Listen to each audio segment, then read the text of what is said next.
자, 여러분들 이번 시간에는 우리 전 시간에 유동부채에 이어가지고 비유동부채 좀 살펴보죠.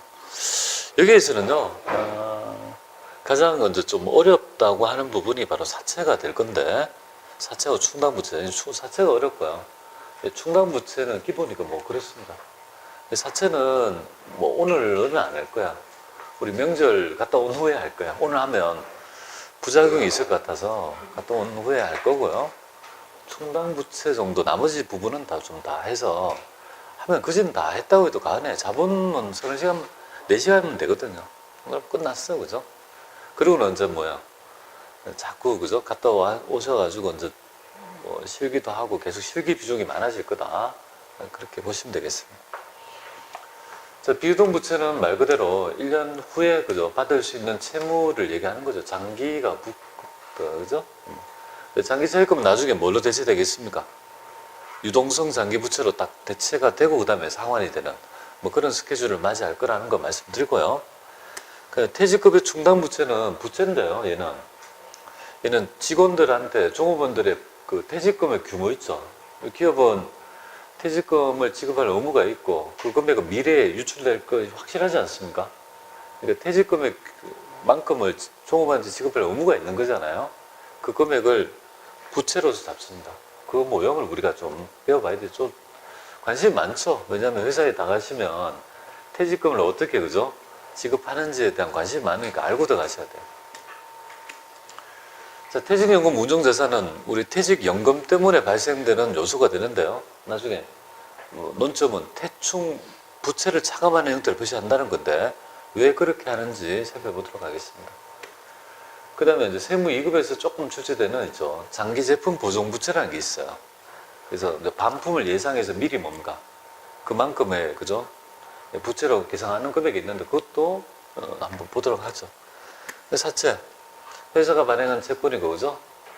사채는 발행여한이 최저 발행여한이 3년입니다. 그러니까 그 말은 뭐냐면 사채를 발행하고 돈을 유입했다라면 이 상환해야 될 그 기간은요 3년 이후고 보통은 5년이 일반적이에요. 그러니까 사채의 속성상 그죠, 유동부채가 될 수 없어요. 사채는 무조건 뭡니까, 그죠, 비유동부채가 된다, 발행했을 때는. 그렇게 보시면 되겠습니다. 자, 그러면 첫 번째 개념, 도대체 이 퇴직급여 충당부채를 그죠, 퇴직급여 충당부채가 어느 번지에서 탄생됐는지 기본 베이스부터 먼저 살펴보는데요. 세무 2급 문제에서, 이론 문제에서 많이 나와요. 어렵게 나왔을 때. 이거는 이제 세무 2급 파트인데요. 먼저 테마부터 우발부채.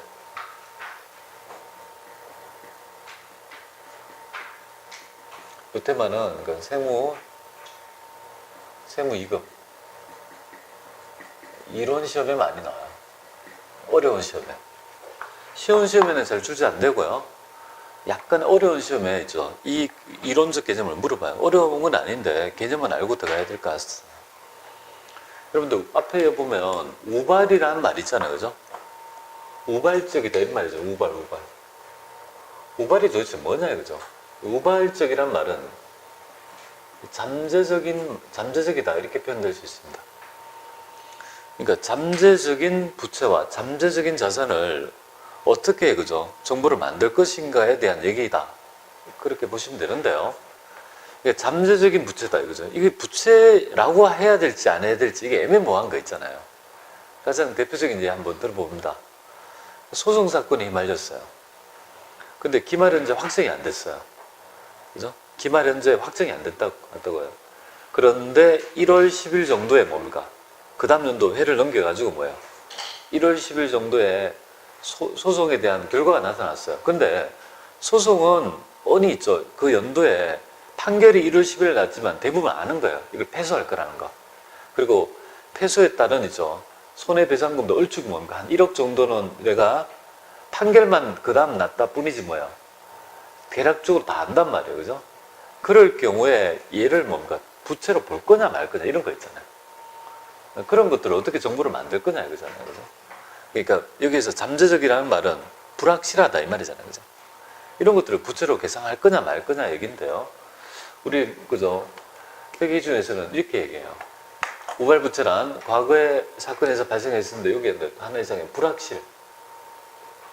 불확실성이라는 개념이 가장 대표적인 개념이죠. 불확실한 미래 사건의 발생 여부에 따라 뭡니까? 이렇게 보는 거예요. 이렇게 보세요. 잠재적 업무인데 해당 금액을 뭡니까?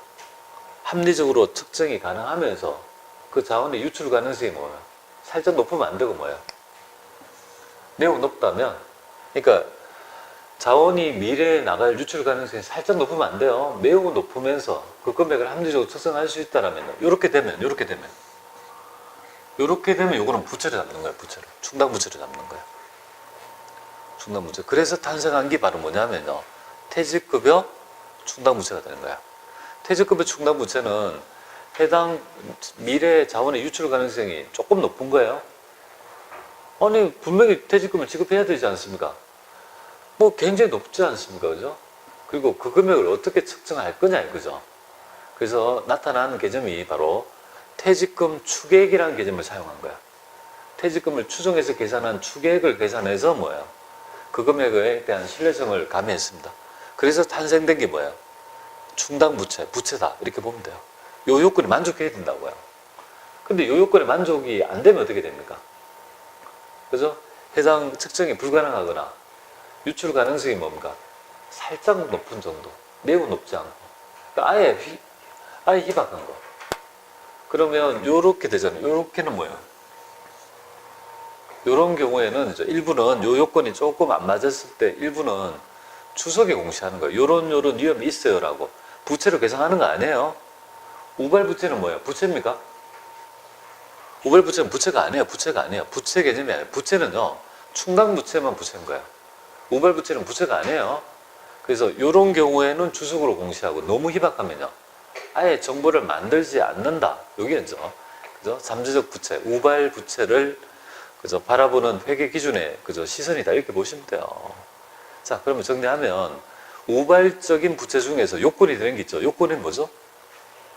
자원의 유출 가능성이 살짝 높으면 안 되죠. 매우 높으면서 그 금액을 합리적으로 측정 가능하다면 불확실하지만 그 금액을 충당부채로 잡는다 이거죠. 그러면 요 요건이 안 맞으면 어떻게 됩니까?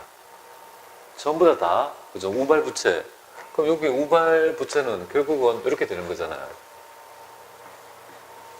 그래서 요건에 충족하면 뭡니까? 이건 드디어 충당부채로 잡는다 그죠? 요건이 만족하면 충당부채를 잡는 거고, 요건에 만족하지 않으면요, 주석이나 뭡니까? 아예 공시하지 않는다 이 말이잖아요. 그죠? 맞잖아요. 그죠? 그리고 이렇게 돼 요건이 안 되면, 자, 그렇게 된 거고요. 밑에 한번 볼게요. 밑에. 그럼 여기는 우발부채, 우발자산은요, 우발자산도 마찬가지로 잠재적인 자산이잖아요. 그죠? 자산이 될 듯 말 듯한 이런 것들, 이걸 어떻게 볼 거냐. 그래서 이거 똑같은 논점이에요. 자원의 유입 가능성이 매우 높고 그 금액을 합리적으로 측정하더라도 뭐야, 얘는 뭐야, 그죠? 이거는 자산 안 잡죠. 그죠? 자산 안 잡네. 자산 계산 안 한다. 어떠한 경우라도 우발 자산은요, 자산성이 없다고 보고 잡지 않습니다. 그럼 얘는 뭐야? 다수 이렇게 되면 뭐야? 이렇게 주석으로 공시하고 아예 희소하면요, 아예 공시 안 한다 이 말이잖아요. 그러니까 우발 자산은 뭡니까? 자산으로 계산할 수 있습니까? 자산 계산할 수 없고 뭡니까? 주석이나 공시하지 않는다. 주석 기재하거나 뭐예요? 공시하지 아예 정보를 만들지 않는다는 점 말씀드립니다. 자, 그러면 생각을 해보면 이렇게 되잖아요. 그러면은 우발부채는 부채가 될 수도 있죠. 그죠? 우발부채 중에서 요건이 되면 충당부채로 부채로 될 수 있죠. 하지만 우발자산은요, 어떠한 경우라도 자산 못 잡는다. 그게 이론적 근거는요, 그죠? 되도록이면 그죠? 자산 계산을 억제하고 부채 그죠? 비용 위험을 나타내는 보수주의의 이론적 근거를 가진다. 이렇게 보시면 되겠습니다. 자, 요거는 이제 하고 그죠? 개념을 꼭 알고 그 다음에 어디로 갈까요? 여기에서 탄생된 뭡니까? 여기에 요건에 탄생된 충당부채로 넘어가는 거야. 그 다음에 충당부채로 넘어가는 거예요. 그죠? 이렇게 해서 탄생된 퇴직급여 충당부채라는 있죠. 이 부채 계정이 나타나는 거예요. 충당이란 말은 불확실성이 내포되어 있는 거예요. 미래에 불확실성이 있다는 말이에요. 확실한 게 아니라고요. 불확실성. 그래서 충당부채는 과거의 사건의 결과로서 지금 현재 의무고, 그죠? 이게 부채의 정의인데, 첫 번째가 요거잖아요. 그죠? 충당부채가 요건을 만족하기 위해서는 이 세 가지 요건을 모두 만족해야 된다. 이거죠. 첫 번째가 뭐죠? 여기요. 이게 부채의 뭡니까? 부채의 정의가 되겠습니다. 충당부채가 되기 위해서는 부채의 정의에 부합해야 된다. 과거의 사건의 결과로서 현재 의무를 부담하고 있고요. 그리고 이제 기본적인 당금에 있죠. 우리 요건 있잖아요. 해당 있죠. 당의 의무를 이행하기 위한 자원의 유출 가능성이 뭐예요? 살짝 높으면 안 되고 매우 높으면서 해당 금액을 신뢰성 있게 뭔가 추정할 수 있을 때, 이 요건 세 개를 모두 만족했을 때 드디어 뭐예요? 충당부채로 계상할 수 있다. 이렇게 보시면 됩니다. 그래서 가장 매칭이 잘 되는 게 뭐예요? 바로 퇴직급여 충당부채다. 이렇게 보면 되겠습니다. 퇴직급여 충당부채는 이 요건에 만족하죠. 직원들이 일했어요. 옛날에, 과거에. 그로 인해서 미래에 뭡니까? 퇴직금을 지급해야 될 현재 의무가 있는 거예요. 그죠? 근데 이제 그 자원의 유출 가능성이 살짝 높은 거예요. 매우 높죠. 그죠? 그리고 이제 그 금액을 어떻게 정할 거냐. 합리적으로 추정할 수 있어야 되죠. 추정하기 위한 개념으로서 뭐를 가매냐면 퇴직금 추객이라는 개념을 빌려온 거예요. 추객. 퇴직금 추객. 여러분들 기업에 가보시면 퇴직금 추객 좀 뽑아달라고 했죠. 그럴 거예요. 퇴직금 추객. 추객. 추객은 뭐죠? 추정해서, 그죠? 계산한 금액을 얘기합니다. 금액을 추객이라 합니다. 퇴직금 추객을 가지고 신뢰성을 담보한 거예요. 그죠? 이렇게 해서 충당부채 요건에 만족시킨 거예요. 그래서 보통 퇴직금 추객의 가장 대표적인 부분은 일반 기업의 기준에서는요, 일시퇴직 기준이 되겠습니다. 전 임직원이 기말 현재 퇴사한다고 가정했을 때 기업이 줘야 될 있죠. 퇴직금의 규모, 그 금액이 뭡니까? 바로 충당부채의 금액이라고 보는, 그렇게 해서 합리성을 여기에, 그죠? 가미한 그런 개념이다. 이렇게 보면 돼요. 물론 뭐 IFRS랄지 다른 데서는 약간 다른 개념이 있지만 일단 일시퇴직 기준 정도를 알아주시면 좋겠습니다. 이 세 가지 요건을 만족해야 되고요. 그러면 대충 한번 보겠습니다. 퇴직급여 충당부채가 뭔지 한번 보죠. 우리 대손충당금은 모형이 4개가 있었죠. 이거 똑같은 모형이에요. 모형은, 그죠? 모형의 성격은 비슷해요. 논리도 비슷해요. 그러니까 대손충당금의 설정을 가지고 이걸 이해하면 되겠습니다.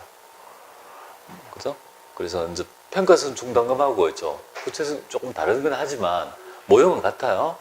대손충당금 위험을 평가해보죠. 그죠? 설정 나타나죠. 그래서 대손상각비, 대손충당금 계산했죠. 얘도 마찬가지예요. 설정하는 거예요.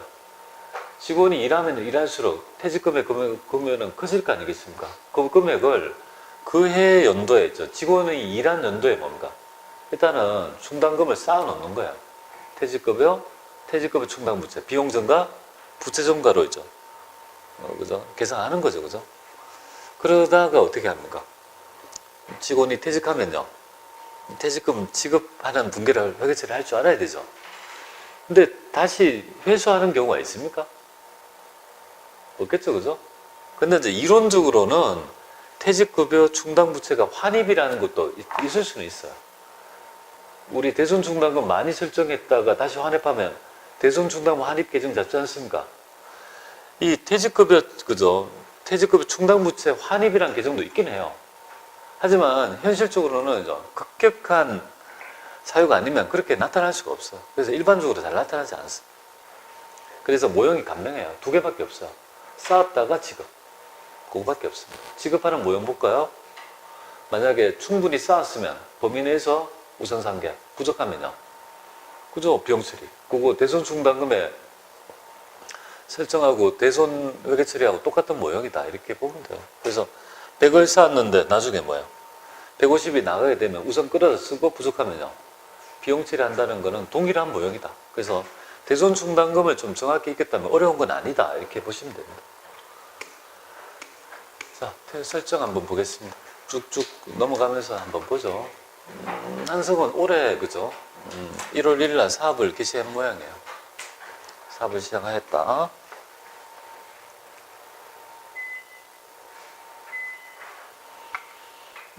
그리고 1년이 지났어요. 그리고 전 임직원에게 지급해야 될 금액, 퇴직금 추계액이 100만 원이라고 가정할 경우에 기말이 뭐예요? 이 퇴직금의 충당부채를 회계 처리해봐라. 이렇게 돼 있죠. 퇴직금에 대한 얘기를 좀 할까요? 여러분들, 우리 근로의 최저한을 정한 법률이 근로기준법이죠. 그죠? 그래서 근로기준법에서 최저임금을 정하는 법률이 바로 근로기준법입니다. 최저임금 있죠? 근로기준법이에요. 얘기거든요. 그 근로기준법에 보면 이렇게 정해져 있어요. 1년 이상 있죠. 근로한 직원에 대해서는요, 퇴직금을 지급할 수 있는 게 아니고 뭐야? 지급해야 한다고 규정한다. 그럼 1년 만약 6개월 일하면 퇴직금을 지급할 필요가 있습니까? 없죠? 그럼 지급하면 어떻게 되죠? 지급하면 뭐 쇠고랑을 찹니까? 아니죠, 그죠? 지급하면 어떻게 돼요? 뭐 근로감독관 입장에서, 노동부 입장에서는요, 뭐 칭찬받아 마땅하다 이 말이잖아요.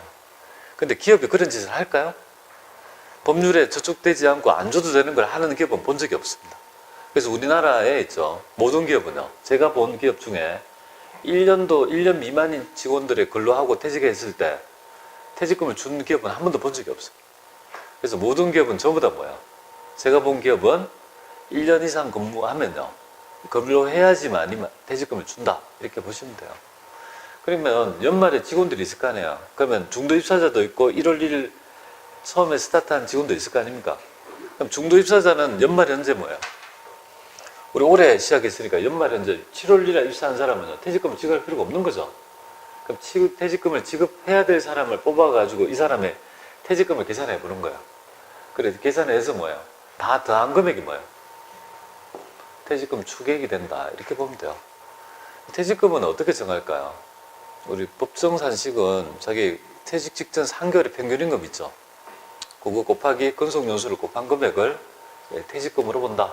거기에 따라 여러분이 계산할 수 있어야 되죠. 여러분이 나중에 이제 퇴사하면요, 퇴직자에 대한 업무 프로세스 한 묶음이 있어야 돼요. 직원이 퇴사하면요, 한 세트로 뭡니까? 딱 해서 뭡니까? 뭐 연말정산, 그다음 퇴직금 정산, 그죠? 다른 있죠, 뭐 공제조합이랄지 다른 있죠, 우리 사주 정산, 공제조합이나 공제조합비 정산, 뭐 이런 거 있잖아요, 그죠? 그걸 다 정산서가 딱 하나가 있어야 돼요. 그렇게 해서 퇴직할 때는 그죠, 정확하게 보낼 수 있어야 돼요. 그걸 못하는 기업이 너무 많아요. 작은 기업은 그런 프로세스 자체가 없어요. 그지 뭡니까? 주먹구구식으로 해요. 뭐 직원이 얼마나 퇴사를 많이 하지 않습니까? 그걸 프로세스를 딱 하나를 가지고 있어야 되죠. 그것만 잘하더라도 업무가 수월할 거라고 보시면 됩니다. 자, 그죠? 그럼 이렇게 잡도록 하는 거죠. 직원이 일했기 때문에 발생 연도가 오래잖아요. 그죠? 비용 처리 한다고요. 그리고 미래에 뭔가 돈을 주기 위해서 쌓아 놓는다고요. 부채로 딱 계산해 놓는 거예요. 그죠? 자, 그러면 그 다음에 보겠습니다. 그럼 100만 원 잡았죠? 잔액을 따라가 볼게요. 대충이 지금 얼마 있습니까? 잔액 100만 원. 자, 그 다음 년도 보겠습니다. 한성은 작년도에 사업을 시작했고 또 1년이 지났습니다. 2010년도에 전 임직원한테 지급 추계액이 또 늘었죠. 그죠? 직원이 근무하면 근무할수록 추계금요, 퇴충이 늘은 거는 자연한 겁니다. 퇴직급여 충당부채가 준다? 그 말은 뭡니까? 그 기업에 대대적인 회고가 있었다는 겁니다. 그죠? 퇴충의 잔액은요, 가면 갈수록 느는 게 당연한 거다. 그죠? 준다는 것은 그래서 굉장히 큰 사건이 있었다는 거에 반증이다. 그렇게 보시면 되죠. 야, 이 퇴직금이 왜 이렇게 많아? 줘야 될 금액이 많아. 그게 당연한 거예요. 직원들은 누적적으로 쌓이지 않습니까? 그죠? 250이다. 250이죠? 전 임직원이. 그러면 작년도에 비해서 얼마가 더 올랐습니까? 부채가. 미래에 언제 줄지는 모르지만 150만큼이 부채가 더 생긴 거 아니겠습니까? 올해 근로를 했기 때문에 150이라는 비용이 더 발생한 거 아닙니까? 그럼 보충법 어떻게 합니까? 퇴직급여 150 잡고 퇴충을 150 올리면 되는 거 아닙니까? 대손충하고 차이가 어쩌면 없지 않습니까? 되죠? 그러면 퇴충의 잔액은 얼마입니까? 250 계속 따라가는 거예요. 계속 설정하는 거예요. 그래서 퇴직급여 충당금은 대손 충당금하고 논점은 같지만 얘는요 평가성 대손 충당금은요 평가성 충당금이죠. 평가의 계정이라면 얘는요 부채성 충당금이다 이렇게 보면 약간 충당금이랑 좀 다른 개념인데요. 이게 출제된다는 건 아니고요. 하여튼 그렇다 이렇게 되고요. 그러면 이런 경우가 있어요. 퇴직급여 규정이랄지 급여 규정이 바뀜에 따라 퇴직금을 계산한 금액이 뭔가 달라질 수 있는 거 아니에요. 이 정도 될 거라고 추격을 딱 정했는데 퇴직금의 지급 규정이랄지 이런 게 바뀜에 따라 그 금액을 계산하니까 변화되는 금액 있죠. 예전 금액도 소급해서 할 거니까 그죠? 그러면 단기분 및 정기전의 소급분을 뭡니까? 그냥 그거를 증가했을 때 규정이 바뀌었을 때 연도에 뭡니까? 단기 비용으로 다 처리할 수밖에 없다. 그렇지 않겠습니까? 그러면 예전에 몇 년 전에 있는 걸 소급해서 그쪽에 반영할 수는 없는 거 아니겠습니까? 그래서 이제 급여 규정의 재측정에 따라 금액이 변화했다면 변화된 금액은요 변화된 연도에 전액 다 뭡니까? 비용화한다. 뭐 이런 것도 좀 말씀드립니다. 250원 날고 300이다 하면 뭡니까? 50만 원만큼 어떻게 한다는 거예요? 단계 그죠? 퇴직급여로 다 친다 이렇게 보면 돼요. 뭐 그렇게 좀 보시면 될 것 같아요. 자, 그리고 드디어 뭡니까? 당연히 그죠? 사건이 일어나죠. 뭐 당연히 퇴직급여 충당금은 가장 중요한 게 퇴직금 대손회계에서 가장 중요한 거는요. 대손회계 처리고 뭐 퇴직급여 충당부채에 가장 중요한 거는 퇴사했을 때 회계 처리 아니겠습니까? 해볼게요. 지금 두 가지 경우를 볼게요. 지금 다음 날은 6월 31일 날 두 가지 그죠 경우도 지금 현재 잔액을 얼마 끌어왔습니까? 250. 그죠? 250으로 쭉 지금 관리했지 않습니까? 첫 번째 경우는 뭐죠?